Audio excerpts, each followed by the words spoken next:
Artinya di internal Demokrat sekarang hari ini sedang terjadi masalah serius.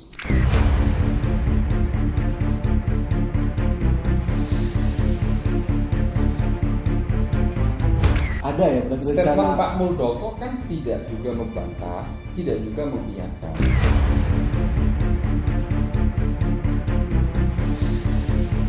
Tapi kan beliau juga tidak membantah bahwa ada upaya kudeta dalam bahasa populernya ya. Sekalipun dalam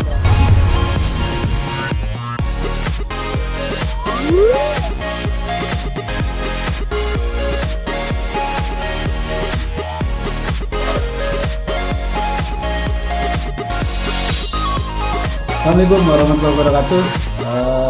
Kembali ke ngobrol olah pikir. Malam ini saya ditemani oleh rekan saya Yusuf Farhan. Dia adalah Wakil Sekretaris Jenderal, bahasanya gimana? Kalau Majelis Nasional. Majelis Nasional Korps Alumni Himpunan Mahasiswa Islam KAHMI. Dia juga seorang founder ya di Citra Institute, satu lembaga kajian sosial politik. Ya. Nah, kali ini mau ngobrol-ngobrol soal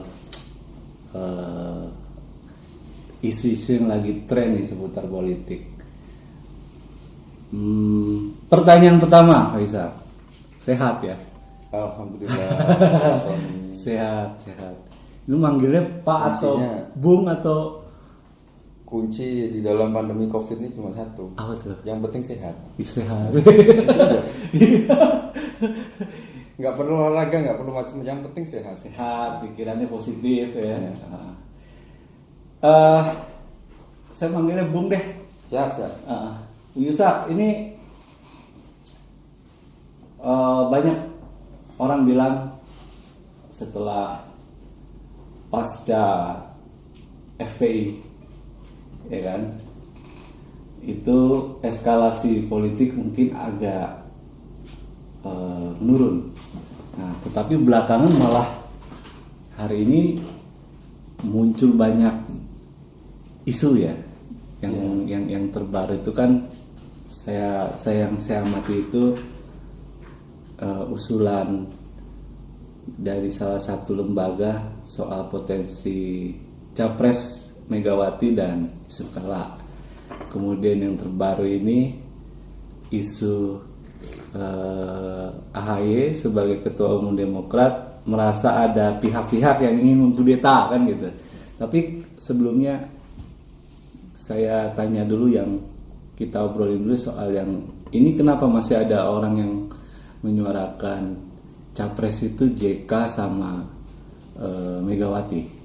Itu secara kacamata Bung Yusak sebagai orang yang suka mendiskusikan politik, gimana tuh ngelihatnya?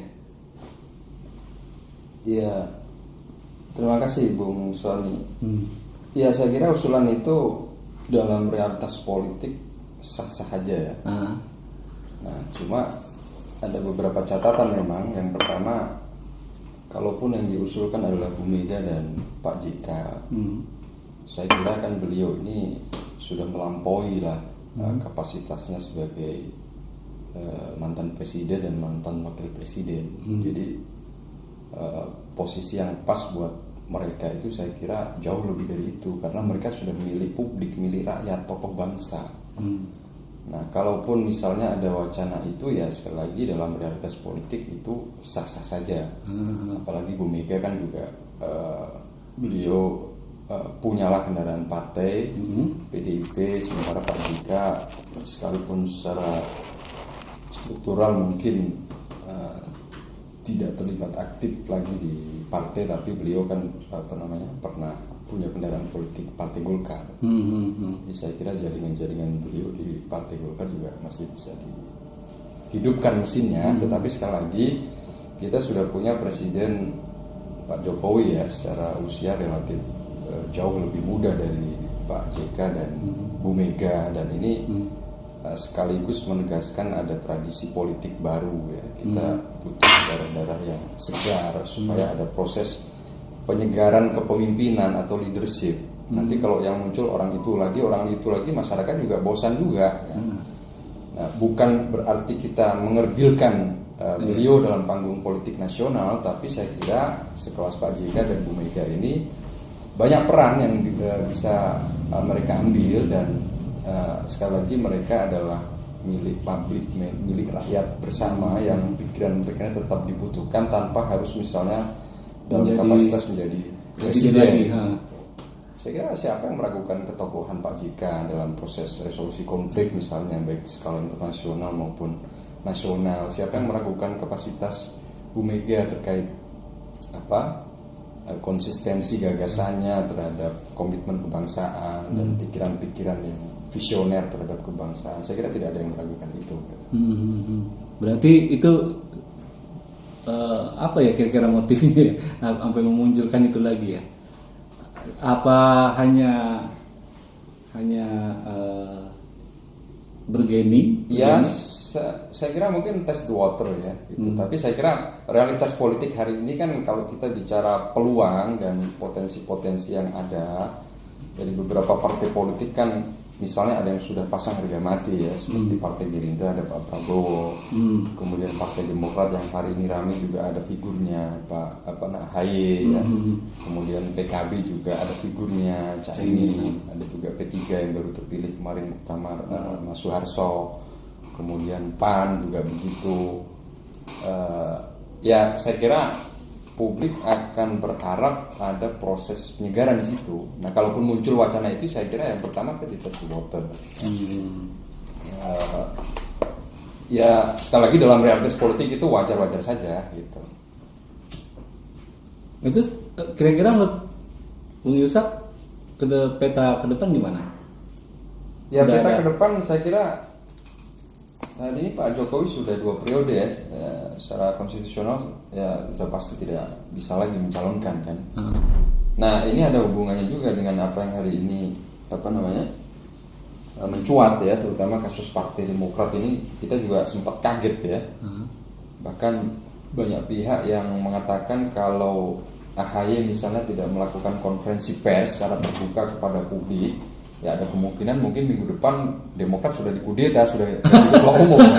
Ini karena sudah konferensi pers ke publik memantik perhatian publik sehingga menjadi isu nasional. Kemudian istana juga memberikan klarifikasinya. Nah, saya kira ini satu sisi meninggikan tensi politik, tapi sisi lain ini semakin membuat kelompok-kelompok yang kalaupun itu benar ya, mencoba mengambil alih kepemimpinan partai kan menjadi tidak semudah yang diskenariokan sebelumnya, karena perhatian publik sudah mengarah ke sana. Jadi kalau hubungannya sama peta politik ke depan terkait pencapresan, ya saya kira di kubu pemerintahan Pak Jokowi JK sudah ada yang declare ya menjadi calon presiden, dan itu sudah dikukuhkan di Kongres kemarin, seperti Partai Gerindra yang tetap mencalonkan Pak Prabowo sebagai capres. Nah makanya itu terkonfirmasi lagi dengan sikap partai politiknya terhadap revisi undang-undang pemilu. Nah, saya kira keengganan Gerindra untuk tidak melakukan revisi undang-undang pemilu juga ada kaitannya ke sana. Karena kalau undang-undang pemilu jadi direvisi, ya artinya memberikan panggung politik terhadap lawan-lawan politik Pak Prabowo, dalam tanda kurung misalnya ada Anies Baswedan dan lain sebagainya. Nah itu yang pertama. Jadi di dalam koalisi Pak Jokowi JK yang sampai hari ini masih sudah declare secara resmi Pak Prabowo di sana. Nah bagaimana dengan PDIP sendiri? Nah ini memang PDI beberapa kali selalu membuat hat-trick ya, kejutan publik ya. Nah sementara stok leader atau pemimpin yang ada, saya kira kita kalau boleh kita inventarisir memang banyak ya. Ada stok Pak Ganjar di Jawa Tengah, ada Bu Risma yang beberapa bulan lalu dilantik menjadi Mensos, ada Puan ya, ada Puan Maharani, Pak Puan ya, dan yang lain sebagainya. Tapi memang yang hari ini menjadi sorotan publik Bu Risma. Cuma kita belum sampai berkesimpulan Bu Risma ini bertarung di arena Pilpres ya. Kemungkinan masih di level DKI Jakarta ya. Nah, kita tunggu sikap resmi PDIP, tapi yang pasti mereka akan memainkan bandul pertarungan itu sebagai leader di situ ya, karena partainya adalah partai pemenang pemilu hari ini. Sama PDIP tidak mau melakukan revisi undang-undang pemilu juga salah satunya saya kira atas argumentasi itu, tidak ingin memberikan panggung politik kepada lawan-lawan politik PDIP ke depan. Nah, di seberang koalisi pemerintahan Pak Jokowi Ma'ruf ini juga saya kira figur yang di hari ini digadang-gadang tetap berpusar di Pak Anies Baswedan ya, sekalipun hari ini posisinya masih Gubernur DKI, dan memang pertarungan politik Pilkada DKI dan pertarungan politik Pilpres sebetulnya sudah dimulai sejak bergulirnya revisi undang-undang politik ini, Bung Sony ya. Terkait dengan DKI misalnya ya jelas terbaca kan sikap teman-teman partai ya, paling tidak ada beberapa partai yang bersikukuh supaya Pilkada tidak digelar di 2004 tetapi di 2022 khusus DKI Jakarta bersama beberapa daerah yang lain. Saya kira kan ini juga bagian dari menjaga kesinambungan dan sustainability panggung politik Pak Anies Baswedan. Kalaupun nanti dia terpilih sebagai gubernur kemudian mengikuti kontestasi capres kan tidak menjadi persoalan ya, seperti Pak Jokowi kemarin. Saya kira di luar kubu pemerintahan sampai hari ini ya figur yang beredar kita bisa sebut misalnya Pak Anies Baswedan, paling tidak dengan dukungan awal ya PKS misalnya. Nah, sekalipun kita lihat Nasdem mulai agak genit dalam tanda kutip juga ya. Makanya dalam sikap revisi undang-undang pemilu kan Nasdem juga bersikukuh untuk merevisi ya. Karena di dalamnya ada revisi jadwal pilkada juga. Kemudian ada Demokrat, apalagi dengan tensi politik yang cukup tinggi sekarang ini, semakin menambah jarak hubungan Partai Demokrat dengan istana. Nah, kira-kira kalau pilihannya harus fight ya tentu mereka akan berhadapan dan memilih posisi melawan secara diametral. Apa yang disampaikan AHY melalui konferensi pers kepada publik, saya kira ini bagian dari perlawanan mereka dan totality mereka akan melawan. Ya. Tapi itu bukan gimmick kan untuk? Saya kira bukan gimmick ya. Kita bisa lihat dari ekspresi dan body language AHY ya. Makanya saya bilang bahwa paling tidak ada beberapa hal yang kita bisa urai ya di situ. Yang pertama bahwa dalam kasus kudeta dalam tanda kutip Demokrat ini oleh Pak Muldoko ini, yang pertama sikap reaksi yang cukup reaktif dari AHY ini menunjukkan bahwa memang mereka sedang panik dalam tanda kutip ya, sekaligus merefleksikan kepemimpinan yang menurut saya agak kurang matang ya di Demokrat ini AHY. Ya. Artinya di internal Demokrat sekarang hari ini sedang terjadi masalah serius terkait dengan leadership atau kepemimpinan. Bahwa AHY adalah ketua umum yang sah sesuai dengan mekanisme kongres, iya kita akui ya. Tetapi tidak cukup untuk itu karena seperti tadi siang kita lihat kan beberapa senior Partai Demokrat menggelar konferensi pers. Ini juga dengan secara terbuka memang menyebut figur Pak Muldoko, berarti ada masalah memang dengan AHY ya. Gitu. Jadi selain kepanikan dalam menghadapi berbagai serangan ya baik dari internal maupun eksternal, kepemimpinan AHY lagi-lagi diuji di sini. Ya. Saya kira itu Bung Sony sebagai pemantik. Silakan kalau mau ngerokok dulu. Itu artinya berarti memang ada itu menurut Bu Gisa. Loh iya, ada ya berarti statement Pak Muldoko kan tidak juga membantah, tidak juga mengiyakan bahwa betul yang beliau mengkonfirmasi bahwa ada pertemuan itu betul. Okay. Tapi kan beliau juga tidak membantah bahwa ada upaya kudeta dalam bahasa populernya ya. Serem banget. Sekalipun dalam realitas politik sekali lagi ini sah-sah saja orang eksternal ingin jadi ketua umum melalui mekanisme konstitusi partai yang sah ya tidak ada masalah ya. Saya kira dalam konteks itu tidak ada masalah. Yang menjadi masalah ini adalah bagi AHY, saya coba menafsirkan itu. Jadi kelihatan bahwa Pak Muldoko sedikit menunjukkan arogansi kekuasaannya ya. Kalaupun Pak Muldoko ada keinginan untuk memimpin Partai Demokrat, saya kira kan bisa dibicarakan dengan baik-baik dengan AHY misalnya ya, sekalipun kita sudah bisa prediksi nggak mungkin mau. Tapi ya sekali lagi ini kembali pada yang punya otoritas partai, dalam hal ini pemilih kedaulatan suara ya, DPC dan DPD ya. Saya kira Pak Muldoko dalam konteks ini tidak membantah rumor itu ya, dan mengakui bahwa benar ada pertemuan. Dan tadi siang konferensi pers saya dengarkan juga beberapa senior Partai Demokrat secara terbuka menyebut Pak Muldoko, bahwa Pak Muldoko adalah figur yang terbuka kepada siapapun. Kita butuh pemimpin yang seperti beliau ya, tidak membuat aturan yang memberatkan kader-kader partai. Yang mereka bandingkan juga dengan kepemimpinan AHY dengan sebelumnya, Mas Anas ya, Pak Hadi Utomo. Mereka terbuka, artinya kan memang ini ada masalah ya. Leadership AHY ini dianggap ada bermasalah gitu. Nah sekarang tinggal pintu masuknya untuk menggeser kekuasaan AHY lewat apa? Nah celah dalam konstitusi anggaran dasar partai mereka saya kira memang lewat pintu KLB ya. Dan itu pun ada syaratnya juga ya. Saya kira sepanjang memenuhi itu ya sah-sah saja mereka menggelar KLB ya, karena memang kehendak DPC dan DPD. Sekalipun beberapa DPC, DPD sudah konsolidasi ulang dan menyatakan setia kepada AHY. Nah selain itu saya kira ya ada desain juga upaya pengambil alihan kekuasaan atau kepemimpinan AHY di tubuh Partai Demokrat ini adalah bagian dari cara membonsai juga ya, atau mengerdilkan peran AHY dalam panggung politik nasional.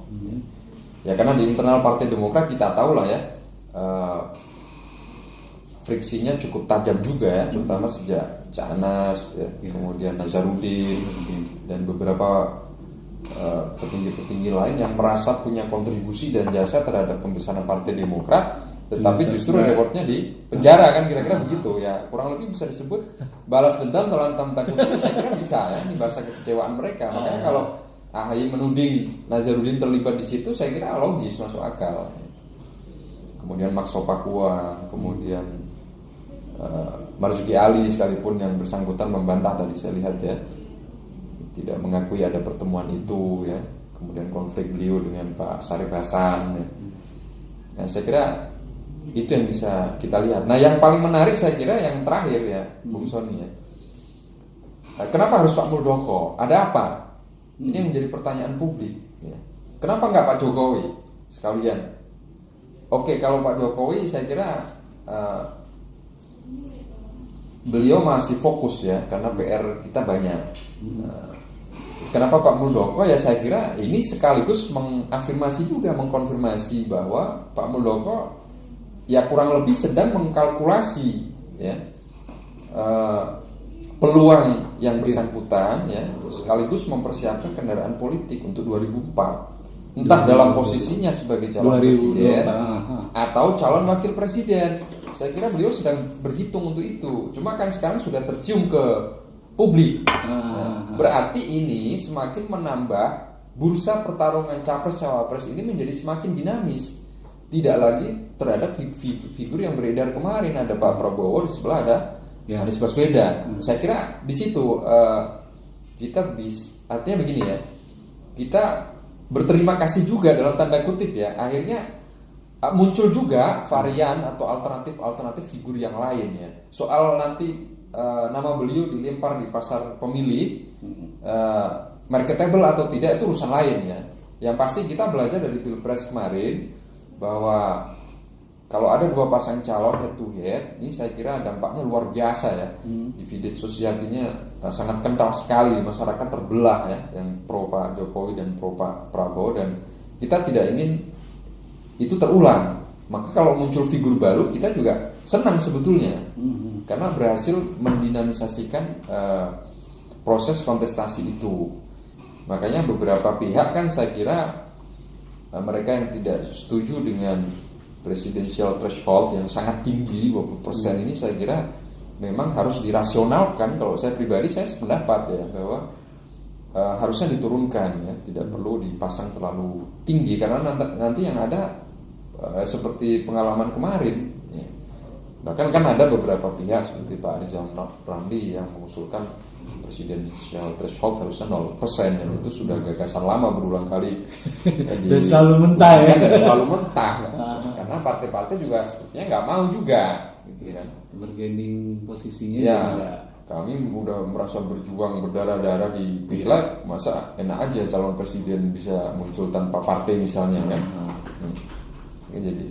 Jadi persoalan saya kira.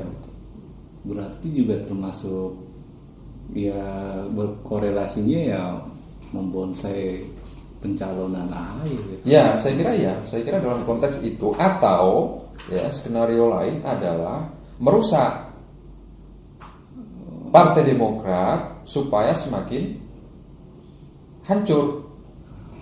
Nah, ini juga harus dibaca dalam konteks itu, karena kalau energi Partai Demokrat ke depan semakin habis, karena begini ya, KLB itu biasanya kalau dia tidak bisa dimanage dengan baik, ini potensi melahirkan dualisme kepemimpinan juga sangat tinggi. Dan kasus ini sudah sering terjadi ya di P3 juga ya. Sampai berbulan-bulan, bertahun-tahun ya. juga ya. Kemudian Partai Berkarya kemarin juga sempat ada kejadian begitu juga ya. Dan ini tidak menutup kemungkinan memang bisa jadi targetnya seperti itu. Bukan hanya mengerdilkan AHY dalam panggung politik nasional, tapi juga merusak Partai Demokrat ya. Saya membaca ke arah situ karena beberapa argumentasi tadi ya. Nah, sementara Demokrat yang pernah menorehkan pemenang pemilu di 2009 dengan kursi yang sangat fantastis itu ya, kemudian turun lagi di 2014, kemudian turun lagi ya. Nah, ini kalau AHY tidak bisa mengendalikan dengan baik persoalan ini, maka kemungkinan Partai Demokrat ya akan semakin hancur lagi. Nah, ini yang harus disadari oleh teman-teman di internal Partai Demokrat, bagaimana menyikapi ini secara cerdik ya. Ini kalau udah pada rusak partainya ya pesaing juga kurang kan? Iya. Tapi biasanya motif kalau pengerusakan partai itu apa sih yang paling Bung Ishak, yang paling dominan kalau misalnya memang skemanya merusak? Yang paling dominan ya memang supaya ya tentu kalau ada partai politik yang lemah atau dilemahkan, berarti kan ada partai politik yang diuntungkan. Nah, sekarang Partai Demokrat basis pemilihnya kan teman-teman di segmen nasionalis ya, tentu yang akan mendapatkan insentif elektoral di situ ya teman-teman partai nasionalis juga. Katakanlah ada Golkar, ada juga PDI, ada juga Gerindra. Nah, sebagian mungkin terserap di partai-partai seperti PKB ya atau P3 sekalipun peluangnya kecil ya gitu. Ya tentu ada, pada saat Demokrat melemah tentu ada partai politik lain yang diuntungkan. Secara teoretik saya kira begitu, Bung Sony. Ya, luar biasa nih penjelasannya merusak nih. Ada kemungkinan partai baru. Iya ya. Nah, itu juga yang ya, itu juga yang saya bilang ini, bahwa memang kenapa Pak Muldoko mengambil cara atau mengambil model take over dalam tanda kutip ya, karena memang kosnya lebih murah. Ya. Saya kira kita bisa hitung berapa biaya untuk membuat partai politik baru ya, bukan hanya membuat, tapi bagaimana lolos parliamentary threshold ini saya kira udah di atas lebih dari 1 triliun. Tapi kalau take over bisa ditekan kosnya. Nah, saya kira dalam konteks itu cerdik juga Pak Muldoko ya. Nah, kita berkaca ya, beberapa partai baru kan memang ada yang sekali ikut pemilu langsung tinggi lolos seperti Partai Gerindra ya kan. Tapi ada juga partai lain yang tidak lolos seperti PSI. Sementara kita tahu kemampuan finansial dan logistik PSI kan luar biasa, tapi kan itu pun juga tidak cukup sebagai modal politik untuk lolos di Senayan ya. Iya. Saya kira belajar dari situ ya, kemungkinan Pak Muldoko kenapa strateginya adalah take over ya dalam tanda kutip partai politik yang dianggap sudah mapan ya. Saya kira itu, karena kalau beliau misalnya membeli dalam tanda kutip atau take over partai lain, kemungkinan akan sulit seperti Gen-Z, nggak mungkin. Iya betul. Nah, P3 baru terpilih, kemudian Golkar juga tidak mungkin, ya. PDIP apalagi, yang paling memungkinkan memang Partai Demokrat. Nah kebetulan memang ada pemantiknya apa ya, kekecewaan sejumlah kader Demokrat yang lalu ya, atau mantan-mantan aktivis Demokrat. Apalagi Pak Mul ini kan dulu dia panglima ya zaman PSB kan, jadi dia kayaknya tahu persis dalamnya. Kalau filosofi Jawanya itu Bung Sony itu tumbuh ketemu tutup. Nah ini mau kepentingan besar ketemu kan. Yang ini lagi sedang mencari figur, figurnya sudah ada mencari kendaraan juga, cocok nih. Kira-kira begitu. Tapi ada yang menarik tadi Bung Ishak, yang itu juga pertanyaan yang menurut saya juga logis ya kan, kenapa bukan Pak Jokowi aja ya? Itu juga kan tadi Bu Lisa bilang kenapa Pak Muldoko nggak kenal sekalian aja Pak Jokowi kan, atau Pak Jokowi mungkin mau masuk partai lain gimana? Ya saya kira kalau Pak Jokowi kenapa tidak mungkin, pertama memang kan secara ideologis beliau terikat oleh PDIP meskipun secara struktural dan beliau kader lah ya. Semua orang juga tahu itu. Nah apalagi target politik Pak Jokowi pasca 2024 kan memang tidak bisa lagi ya. Pilihannya kalau beliau ingin tetap di panggung politik ya, saya kira tidak dengan cara itu ya. Makanya ketika Pak Muldoko menegaskan bahwa Pak Jokowi jangan dibawa-bawa, memang bisa jadi benar bahwa Pak Jokowi tidak terlibat di sini.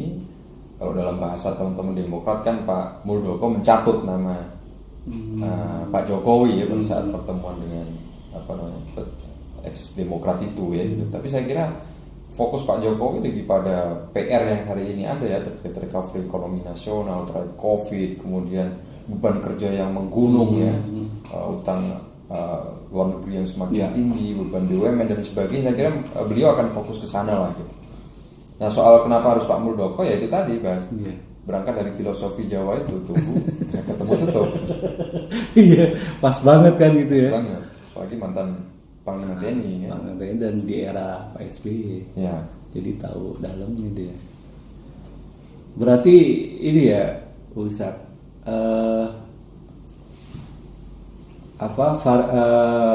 termasuk yang soal pembahasan 2022 itu ada pilkada atau enggak kan, itu termasuk ngebonsai juga ya berarti ya? Saya kira ya, saya kira dalam konteks itu ya. Makanya begini,